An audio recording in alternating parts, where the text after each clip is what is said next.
1999లో జరిగిన real story ఇది. బంగాళదుంప ఆ ఊర్లో చాలా గొప్ప మనిషి.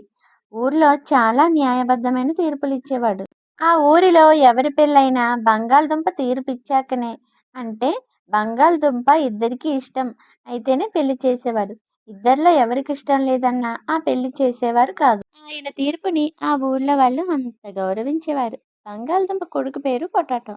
తన ఇంట్లో పనిచేసే పని మనిషి కూతురు గుత్తి వంకాయని చాలా ఇష్టపడతాడు. పొటాటో గుత్తి వంకాయని పెళ్లి చేసుకుందాము అనుకుంటాడు. పొటాటో వాళ్ళ అత్త కూతురైన క్యారెట్ కూడా పొటాటోని చాలా ఇష్టపడుతుంది.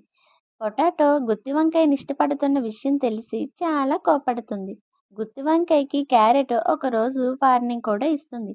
మా బావ నీ వైపు చూశాడా, నీ సంగతి అంతే ఇంకా అని వార్నింగ్ ఇస్తుంది. బంగాళదుంప ఫ్యామిలీ, తన చెల్లి ఫ్యామిలీ, తన తమ్ముడు ఫ్యామిలీ అంతా కలిసి ఒకే ఇంట్లో ఉంటారు. చెల్లి తమ్ముడు ఏకమై బంగాళదుంపని మోసం చేసి ఆస్తి మొత్తం రాయించుకొని తనని ఇంట్లో నుంచి వెళ్ళగొడతారు. ఆ బాధ భరించలేక బంగాళదుంప చనిపోతాడు. పొటాటో ఒక చిన్న ఇల్లు అద్దెకి తీసుకొని తన ఫ్యామిలీని పోషిస్తాడు. కొంచెం సమస్యలు సర్దమనిగాక తను ఎంతో ఇష్టపడ్డ గుత్తి వంకాయని పెళ్లి చేసుకుంటాడు. అది చూసిన పొటాటో వాళ్ళ మేనత్త బాబాయ్ చాలా క్యారెట్ పొటాటోని గుత్తి వంకాయని విడగొట్టడానికి చాలా ప్లాన్ వేస్తుంది. శృంగార వీర అంటూ పాట పాడి డాన్స్ చేస్తుంది. అయినా పొటాటో ఫ్లాట్